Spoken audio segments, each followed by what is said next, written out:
Hello students. एक और subject है इंडियन फाइनेंशियल सिस्टम का, जो मैं आज शुरू कराने जा रही हूँ। थोड़ा थोड़ा जो है हम सारे सब्जेक्ट का स्टार्ट कर लेते हैं। तो इंडियन फाइनेंशियल सिस्टम है हमारे पास। इसमें ये हमारा सिलेबस है। इसमें 14 चैप्टर्स हैं और इसका जो है ये सिलेबस दिया हुआ है।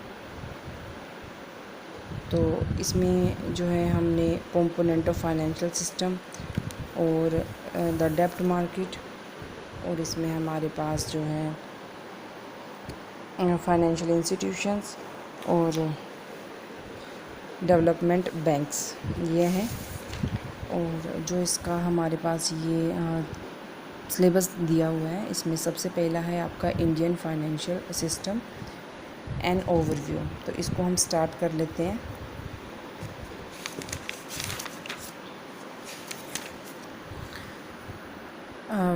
इंडियन फाइनेंशियल सिस्टम होता क्या है? हर एक कंट्री में जो फाइनेंशियल सेक्टर होता है, एक तरह से जो है वो बैकबोन का काम करता है, जिसको हम हिंदी में कह सकते हैं कि जैसे रीढ़ की हड्डी होती है ना। कोई भी पर्सन है, रीढ़ की हड्डी उसके लिए जितनी ज़्यादा इम्पोर्टेंट होती है उसको खड़े होने के लिए, कोई काम करने के लिए, तो इसी तरह से बैकबोन का ही काम जो है फाइनेंस करता है किसी भी कंट्री में। फाइनेंशियल सिस्टम है क्या? ये एक सेट ऑफ इंस्टीट्यूशन अरेंजमेंट है जिसके थ्रू जो है फाइनेंशियल सरप्लस को इकोनॉमी में मोबिलाइज किया जाता है, कि सरप्लस को और ट्रांसफ़र टू डिफिशिट स्पेंडर्स। मतलब क्या है, फाइनेंशियल सिस्टम में क्या किया जाता है कि इसमें जो है एक जगह से पैसा इकट्ठा किया जाता है, यहाँ पे ये कह सकते हैं सरप्लस अमाउंट को, और उसको जो जिनको ज़रूरत होती है उन स्पेंडर्स तक जो है वो पहुंचा दिया जाता है। जैसे हमारे पास जो है, अगर हम इंडियन फाइनेंशियल सिस्टम की हम बात करें तो इसमें क्या होगा, इसमें फाइनेंस को कहाँ तक पहुंचाया जाएगा? जो इसके लिए जो है जिनको ज़रूरत होगी उसको हम क्या बोलते हैं? Deficit spender. ठीक है, डिफिशिट स्पेंडर्स हम इनको बोलते हैं। अब इसमें क्या है कि ये फाइनेंस जो है वो यहाँ तक कैसे पहुँचाया जाएगा? इसके लिए बीच का जो साधन होगा उसको हम बोलेंगे इंटरमीडिएटर। ठीक है,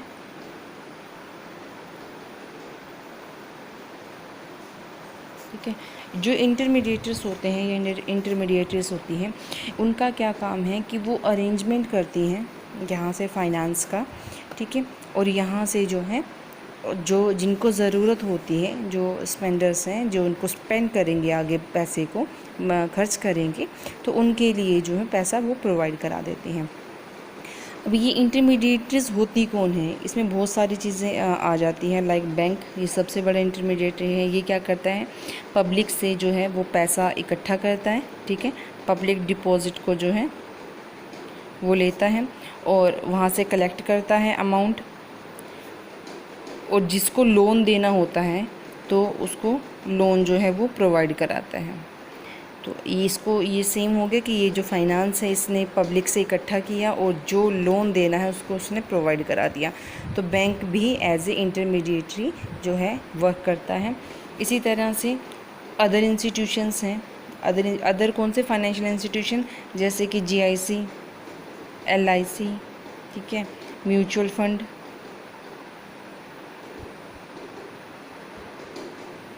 ठीक है, म्यूचुअल फंड का हो गया, और भी बहुत सारी हैं। तो उसको हम क्या कहते हैं? वो क्या होगी? इंटरमीडिएटरीज होगी। इनमें इसी तरह से डिपॉजिट को एक्सेप्ट किया जाता है। देन जिसको लोन देना है या जहाँ पे स्पेंड किया जाता है तो वहाँ से उस अमाउंट को पे कर दिया जाता है। हम कोई भी एक डेफिनेशन जो है, ये तो मैंने आपको मीनिंग समझा दिया है कि इसमें ये जो सब लिखा हुआ है ये क्या लिखा हुआ है। अब अपनी बुक से एक बार पढ़ेंगे तो आपको और अच्छे से समझ में आ जाएगा। अब आता है हमारे पास कि इसकी एक डेफिनेशन कर दी है। इसकी 4-5 डेफिनेशन दी हुई है, कोई भी एक या दो हम कर लेंगे।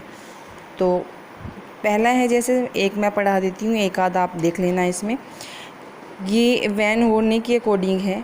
इसमें वो क्या कहते हैं कि जो financial system allocate saving efficiently, कि वो एलोकेट करता है सेविंग्स को economy to ultimate user either for investment और रियल एस्टेट फॉर कंजप्शन। मतलब कि पहले वो सेविंग को लेके रखता है, ठीक है, उसको एफिशिएंटली जो है उसको सेव करता है पैसे को, और फिर जहाँ पे इसको इन्वेस्ट करना है वो रियल एसेट्स में है या फिर किसी कंजप्शन के लिए इन्वेस्ट करना है, देन उस पैसे को इन्वेस्ट कर दिया जाता है। वो अल्टीमेट इनकी जो लास्ट यूज़र है वहाँ तक उसको पहुँचा दिया जाता है। तो ये उसकी एक डेफिनेशन हो गई है। इसके बाद हम कर लेते हैं इसमें इसकी जो है वो फीचर्स क्या है, मतलब ये बताया गया है इसमें कि जो इंडियन फाइनेंशियल सिस्टम है वो कैसा है, क्या करता है। वो ये लिंक बनाता है किसके बिटवीन में, सप्लायर और डिफिशिएट स्पेंडर के बीच में। ये सप्लाई करता है फंड्स को, जैसे कि मैंने बताया था कि ये फाइनेंस जो है इसकी सप्लाई करेगा, ठीक है, इसको कलेक्ट करेगा फिर इसकी सप्लाई करेगा यहाँ पे। तो वो क्या कहते हैं कि सप्लायर ऑफ फंड और डिफिशिएट स्पेंडर तक उसको पहुँचाता है।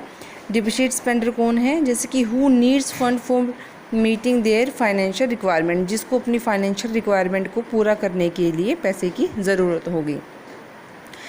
सेकंड वो क्या कहते हैं कि it deals in both short term fund और लॉन्ग टर्म फंड, मतलब दोनों तरह के फ़ंड जो है वो प्रोवाइड कराता है। अगर हम शॉर्ट टर्म में देखें तो उसको कहा जाता है मनी मार्केट, और जो हम लॉन्ग टर्म फंड्स के लिए कहा जाता है उसको कहा जाता है कैपिटल मार्केट। ये आप ध्यान रखेंगे। अब वो कहते हैं कि यहाँ पे there are various types of participant, इसमें बहुत सारे जो पार्टिसिपेंट्स हैं, लाइक मैंने बताया कि बैंक है, गवर्नमेंट है, कॉर्पोरेट बॉडीज़ हैं, फाइनेंशियल इंस्टीट्यूशंस है जैसे LIC, GIC, म्यूचुअल फंड्स, वो सारे फाइनेंशियल इंस्टीट्यूशंस हैं, या बिजनेस इंडिविजुअली कोई लोन दे रहा है, या इंश्योरेंस कंपनीज़ हैं उनके बारे में बात कर रहे हैं। तो इसके बहुत सारे पार्टिसिपेंट्स हैं। नेक्स्ट क्या कहता है कि regulated by the central banks, ये किसके थ्रू रेगुलेट किया जाता है, सेंट्रल बैंक के थ्रू जो है फाइनेंशियल सिस्टम को रेगुलेट किया जाता है। इसमें रेगुलेटरी बॉडीज़ जैसे IRDA और security exchange board of India, इनके सभी जो हैं इसमें ये आ जाते हैं। मतलब ये जो सेंट्रल बैंक है इनके थ्रू जो है, या सेबी की गाइडलाइन के थ्रू इनको जो है आगे रेगुलेट किया जाता है। फिफ्थ है आप हमारे पास कि फाइनेंशियल एसेट्स मतलब कि आप जिसमें इन्वेस्ट करोगे वो कोई भी सिक्योरिटीज़ हो सकती है, लाइक गवर्नमेंट सिक्योरिटी में इन्वेस्ट किया जा रहा है, कॉर्पोरेट सिक्योरिटी में इन्वेस्ट किया जा रहा है, डेब्ट सिक्योरिटी में इन्वेस्ट किया जा रहा है, इक्विटी सिक्योरिटी में इन्वेस्ट किया जा रहा है, हाइब्रिड सिक्योरिटी में इन्वेस्ट किया जा रहा है। दीज आर द सिक्योरिटीज़ जिसमें आप इन्वेस्ट कर रहे हो।